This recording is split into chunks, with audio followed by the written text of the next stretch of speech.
basic terminology for pathophysiology that we're going to use throughout the chapter, and then, throughout the book, and then into next quarter. And then in each chapter, we'll define the terminology that is specific to that chapter. So, oops, I need to go back one. Let's see, I'm playing with my new software. Okay, so chapter 1, basic terminology. So the learning objectives for this part of the chapter are to be able to explain the role of pathophysiology in the diagnosis and treatment of disease, to differentiate between acute and chronic disease, and we will continue to talk about this in all the rest of your classes. I want you to list different types of disease manifestations, discuss the terms of epidemiology, including incidence, prevalence, epidemic, and pandemic. This is a word that we are all sick of at this point. We're going to contrast an acute versus a chronic disease. And how would you decide if a patient you're treating had acute or chronic symptoms? We'll talk about that. And then there's a whole slew of basic terminology that we're going to discuss in this lecture that I want you to be familiar with. So I made a ton of Quizlets for this quarter, and a big part of the Quizlets for this chapter have to do with terminology. No surprise, right? Okay, so understanding basic terminology is the essential first step to learning a new subject, of course. All of your anatomical terms and everything else that you learned in A&P are going to apply. So because you've had anatomy and physiology before, there's a review of anatomy and physiology in this book, but this is the next level. So we're not just going to talk about what's there and how it works, we're going to talk about what goes wrong with it. So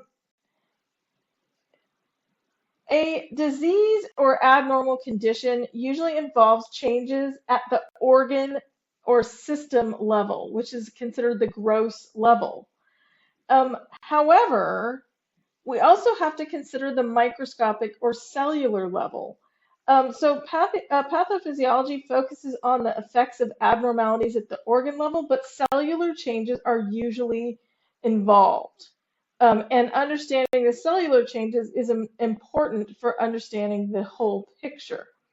So in a pathology lab, there are studies that they use for establishing the cause of the disease, examining tissue specimens from biopsies, which involves excision of small amounts of living tissue. Normally, a biopsy is an outpatient procedure where they're going to take a little sample of tissue, unless you're getting like a kidney biopsy or something that's a little deeper. Then you probably need to go in for that. So there also might be biopsies done during surgical procedures, surgical specimens, or examinations after death, which is called an autopsy. So an autopsy is definitely not an outpatient procedure, but a lot can be learned about the cause of disease and the cause of death by doing an autopsy. So that's why they do it. So a lot of times people know what's going on in their body, but sometimes people die and they don't know what's going on, and that's when they need to do an autopsy to figure out what happened and maybe figure out the cause of the disease. That's not going to help the person that they're doing the autopsy on, but hopefully it'll help somebody else. So the disease process, there are a few terms that are used frequently when discussing disease processes, and not all of them are necessarily used when describing any one disorder, but these are ones that you hear a lot, and we're going to talk about them over and over again. So diagnosis is the identification of basic or specific disease through evaluations of signs, symptoms, and laboratory tests. So more than one factor is usually required in order to verify a diagnosis. So physicians and other primary healthcare practitioners take a lot of things into effect before they make the diagnosis. So maybe if they suspect that you might have diabetes, it could be confirmed by a blood test after considering the patient's signs and symptoms. Um, if they suspect you have a fracture, they might confirm that with an X-ray. So they're not just looking at one thing, they're looking at your clinical presentation, they're looking at your past medical history, and they're looking at laboratory tests and imaging that's going to help them decide what is going on with you. So sometimes it can be really frustrating for people if they don't get a good diagnosis. Etiology is the causative factors of a particular disease. So what caused it? Lots of different things can cause disease, such as congenital defects, inherited or genetic disorders, microorganisms like viruses and bacteria. Yeah. Immunologic dysfunctions. Our whole lives now are so wrapped up with viruses. Immunologic dysfunctions, degenerative changes, just aging, sorry, malignancy, metabolic and nutritional problems like diabetes, and pernicious anemia, trauma, burns, environmental factors. So lots of different things can cause disease. So when we talk about the etiology, we are talking about the cause, like what caused it. So when the cause of disease is unknown, we call it idiopathic. We don't know the etiology. We don't know what causes it. One of my friends and longtime coworkers, she tells people idiopathic stands for idiot pathology, means the idiots don't know what causes it. That's a good way to remember it, and it's a little bit humorous, maybe. When in some cases, disease is caused by an error or a procedure, a medical procedure that causes the disease. In that case, it's called iatrogenic, which is caused by. So a good example of iatrogenic disease would be like they gave you the wrong medication and it caused another problem. That would be iatrogenic. Or say you had thyroid cancer and they had to excise your thyroid. You also lose your parathyroid glands and you end up with osteoporosis as a result because the parathyroid hormone regulates calcium metabolism. So that's iatrogenic. It's caused by the other procedure. So a bladder infection caused following a catheterization, that is a good example of an iatrogenic disease. Or any kind of problem that's caused by a drug that's prescribed for something else. So people on long-term steroid use can end up with secondary osteoporosis. So that is an iatrogenic disease, whatever you're on the long-term steroid use for. So predisposing factors are the tendencies that promote development of a disease in an individual. So a predisposing factor can indicate a high risk for the disease, but that doesn't mean you're necessarily going to get it. And predisposing factors can be a lot of different things. It can be age, gender, your genetic inheritance, so inherited factors, environment, etc. So there are some predisposing factors that you can do something about, like environment, well, to some extent, but you can't do anything about your age. You can't do anything about your gender. You get what you get with your genetic inheritance. So just because you have a predisposing factor, though, doesn't mean you are going to get the disease. So certain things like your diet, whether or not you smoke, obesity, sedentary lifestyle are factors that increase the risk of heart disease. So if you avoid those predisposing factors, you can't change your age and your gender and your inheritance, but you can change those things, and so you can reduce your overall risk of disease. Yay, right? That's what we want to do. So prophylaxis are measures designed to preserve health or prevent the spread of disease. So either as the health of an individual or the health of society. So prophylactic treatment for a myocardial infarction for high-risk patients is taking a baby aspirin daily. So the baby aspirin isn't necessarily doing anything except it's prophylactically preventing clotting and if hardening of the arteries. So wearing a mask when you go to the grocery store, that is prophylactic to spreading COVID-19. So if we can practice that, we can help preserve the health of our entire society. So yeah, get a mask, wear a mask. My sister made me all these beautiful masks that I just love wearing. So there you go.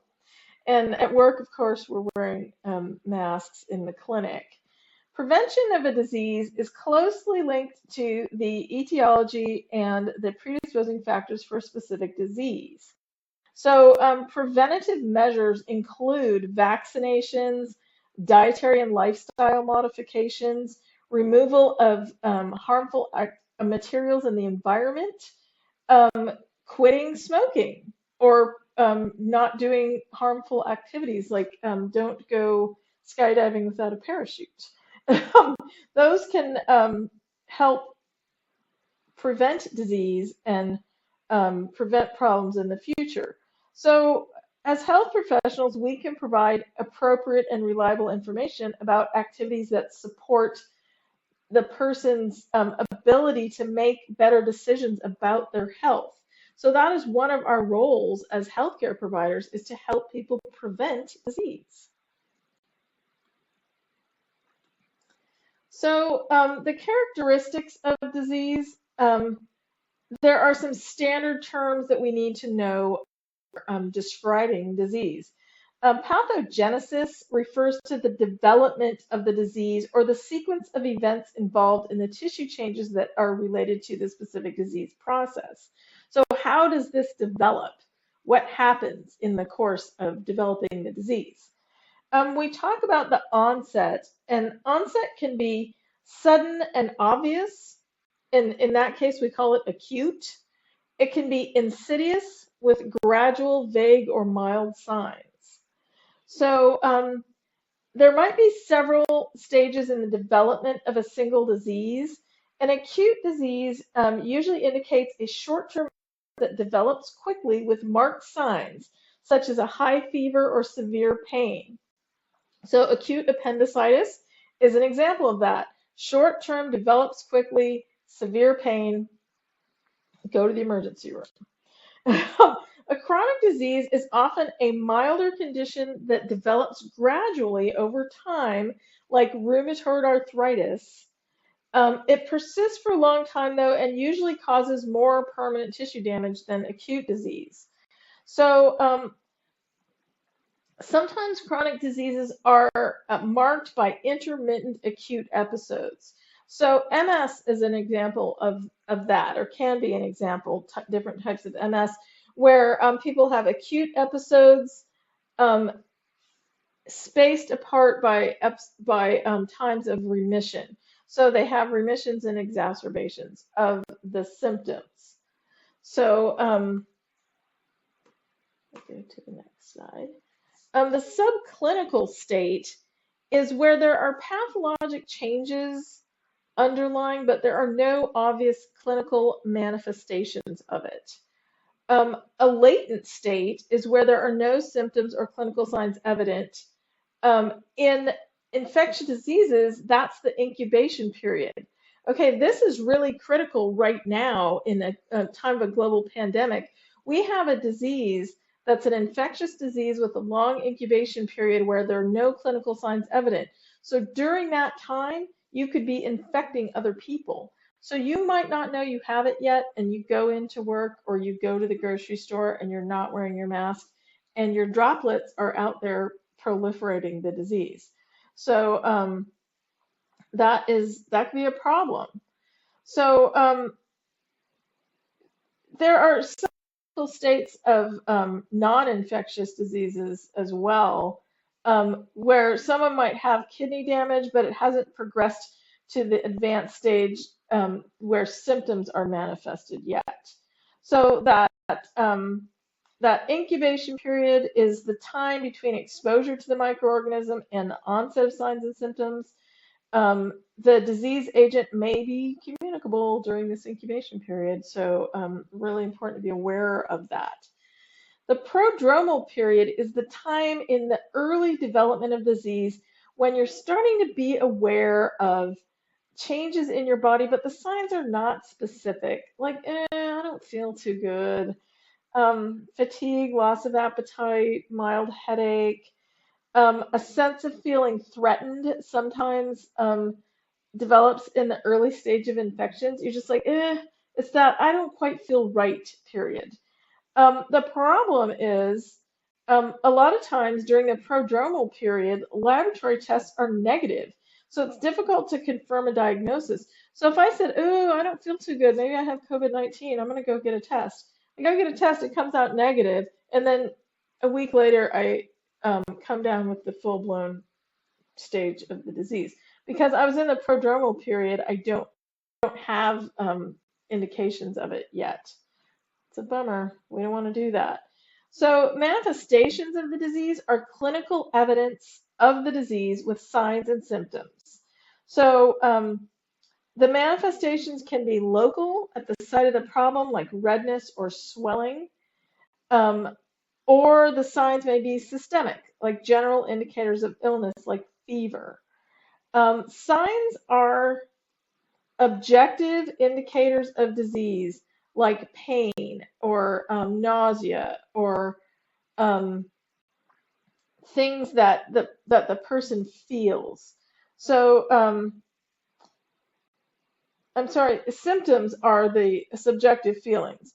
So signs you can measure, like fever or a skin or high blood pressure or low blood cell count, something like that. That's a sign. A symptom is I don't feel well, my head hurts, I feel nauseated, I'm really tired. So symptoms are what you feel, and signs are what you can measure. Lesions. Lesion is the term that's used to describe a specific local change in the tissue. So it might be microscopic or it might be highly visible. So it could be like a skin rash, that's visible. It could be microscopic, like cellular changes caused by a disease. So a syndrome is a collection of signs and symptoms that's used to classify disease. So certain diseases have groups of symptoms, but sometimes there's signs and symptoms that show up together, and they're not necessarily a specific disease, but they might be a syndrome. Usually syndromes affect more than one organ, and so it's not a specific disease. Hopefully that makes sense. So diagnostic tests are laboratory tests that assist in the diagnosis of a specific disease. There are usually the primary healthcare practitioner orders the appropriate test based on what kind of manifestations and medical history and the clinical examination that they conduct. And so the tests can be used for monitoring the response to a treatment or the progress of the disease. So they can test for more and more things now, more things than they ever used to be able to. You didn't used to be able to go get a vitamin D level and see what your vitamin D level was, but now you can. You didn't used to be able to get antibodies tested, and now you can. So diagnostic tests are improving, and it just helps with the diagnosis of disease. So lab tests can include analysis of body fluids such as blood or urine or sputum or saliva. It could include examination of tissues and cells from specimens, from biopsies or from body secretions. It could include identification of microorganisms in body fluids or tissue specimens, like they call it a culture and sensitivity. They try to grow the organism and see what drugs it's sensitive to. Radiologic examinations are considered diagnostic tests, and any kind of imaging or radiology. So that having been said, it's up to the doctor or primary practitioner to look at the laboratory tests and the imaging and the clinical evaluation and figure out what's going on based on that. So it's not all about the lab tests, even though a lot of times, sometimes people think it's all about the imaging or all about the lab tests. So remissions and exacerbations mark the course or progress of a disease. During a remission, the manifestations of the disease subside. But during an exacerbation, the signs increase. You get a worsening of severity. So rheumatoid arthritis is an example of a disease that typically has periods of remission when the pain and swelling in the joints is minimal, and it alternates with periods where swelling and pain are severe. MS is another thing that tends to have remissions and exacerbations. So you have times when people have relatively few symptoms and times when they are quite affected. So that is typical with some diseases, and hopefully as healthcare practitioners we can help educate people what to expect with their particular disease. A precipitating factor is a condition that triggers an acute episode. So precipitating factors are different from predisposing factors. So predisposing factor is something like you have a genetic makeup that predisposes you to a certain illness. That doesn't mean you're going to get the illness. A precipitating factor is something that triggers an acute episode. So for some people with MS, heat can be a precipitating factor. If they're exposed to heat, if they're overheated, exposed to heat, it can trigger an acute episode. They can have a lot of weakness or whatever their individual symptoms are. Having an angina attack precipitated by shoveling snow on a cold day, that is another example of a precipitating factor.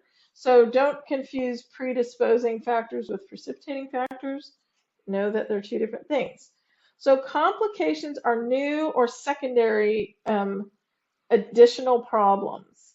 So they arise after the original disease. So an example that's given in the book, following a heart attack, a person may develop congestive heart failure. It's a complication of that. Following a stroke, someone might develop a shoulder subluxation. That is a complication of the stroke.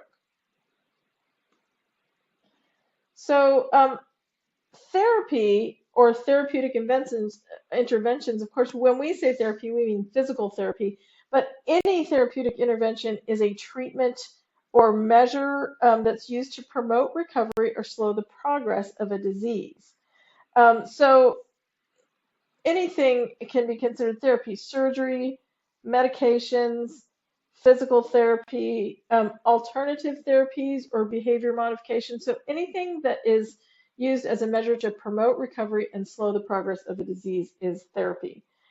Sequelae are potential unwanted outcomes of the primary condition, such as paralysis following recovery from a stroke. That's sequelae from the stroke. Convalescence or rehabilitation is the period of recovery and return to a normal, healthy state. It might last for several days or several months, depending on where it is. So the George Bernard Shaw quote, I enjoy convalescence. It's the part that makes illness worthwhile. So your mileage may vary on that. So the disease prognosis defines the probability or likelihood for recovery or other outcomes. That's what the prognosis is. So when they give you your prognosis, it could be a good prognosis or a bad prognosis. It's how likely you are to recover or how likely an individual outcome is. So the probability figures used in prognosis are based on average outcomes. So they're based on kind of what happens among affected individuals. There is variation. So a lot of times they sort of give you the worst case scenario and hope you do better.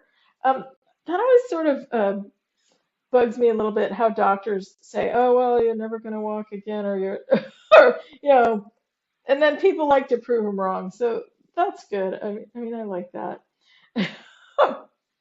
But morbidity is the disease rate within a group. So sometimes it's used to indicate the functional impairment that certain conditions, such as a stroke, cause within a population. When we talk about comorbidities, it's like other disease processes that are going on at the same time. So maybe somebody had a stroke, but they also have diabetes and they also have kidney disease and they also have this. So those are their comorbidities.